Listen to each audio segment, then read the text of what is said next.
বাংলাদেশে সম্প্রতি ঘটে গেল কয়েকটি ভূমিকম্পের ঘটনা। ভূমিকম্পের পর নিজ নিজ স্থাপনার ক্ষয়ক্ষতি ও নিরাপত্তা নিয়ে উদ্বিগ্ন ভবন মালিকরা। তাদের উদ্বেগ মেটাতে বাংলাদেশের ইতিহাসে প্রথমবারের মতো বিশেষ ভূমিকম্প পরবর্তী ভবন সুরক্ষা স্ক্যান সেবা চালু করেছে জামায়াতে ইসলামী।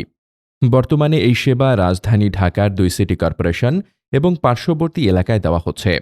ভূমিকম্পে নিজের স্থাপনার ক্ষয়ক্ষতি ও নিরাপত্তা নিয়ে উদ্বিগ্ন ভবন মালিকরা। এসব ভবনের ক্ষয়ক্ষতি নির্ধারণে বাংলাদেশের ইতিহাসে প্রথমবারের মতো উদ্যোগ নিয়েছে জামায়াতে ইসলামী। ক্ষতিগ্রস্ত ভবন নিয়ে উদ্বিগ্ন হওয়াটাই স্বাভাবিক, কিন্তু এই উদ্বেগকে অবহেলা করা বিপজ্জনক বলে মন্তব্য করেছেন বাংলাদেশ জামায়াতে ইসলামীর আমির ডাক্তার শফিকুর রহমান। প্রিয় দেশবাসী, আসসালামু আলাইকুম ওয়া রাহমাতুল্লাহ। আশা করি আপনারা যে যেখানে আছেন ভালো আছেন।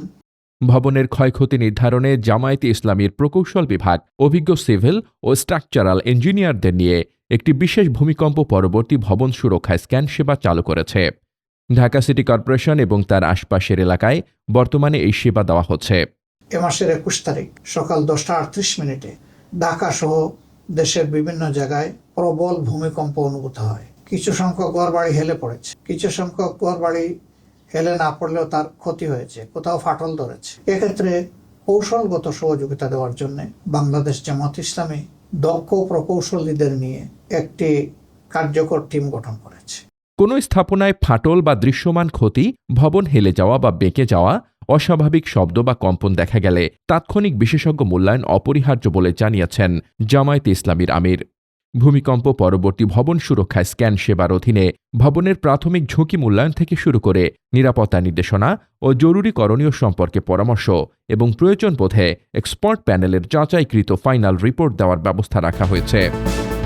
আপনাদের এই সংক্রান্ত যে কোনো প্রয়োজনে আপনারা যদি এই টিমকে অবহিত করেন, তারা আপনাদের দরবারে হাজির হয়ে যাবে এবং আপনাদেরকে পর্যাপ্ত ও প্রয়োজনীয় সহযোগিতা দেওয়ার চেষ্টা করবে। মূল্যবান স্থাপনার নিরাপত্তা নিশ্চিত করতে যোগাযোগের জন্য উল্লিখিত নাম্বারে হোয়াটসঅ্যাপের মাধ্যমে যোগাযোগ করার অনুরোধ করেছে জামায়াতে ইসলামী। পাশাপাশি দেশ ও জনগণের নিরাপত্তার জন্য দোয়া করেন দলটির আমির ডাক্তার শফিকুর রহমান। এই কঠিন পরিস্থিতিতে তার একান্ত সাহায্য এবং রহমত আমরা প্রত্যাশা করছি। আল্লাহ যেন সম্ভাব্য বিপদ থেকে এই জাতিকে হেফাজত করেন এবং আমাদের গুনাহ খাতা মাফ করেন।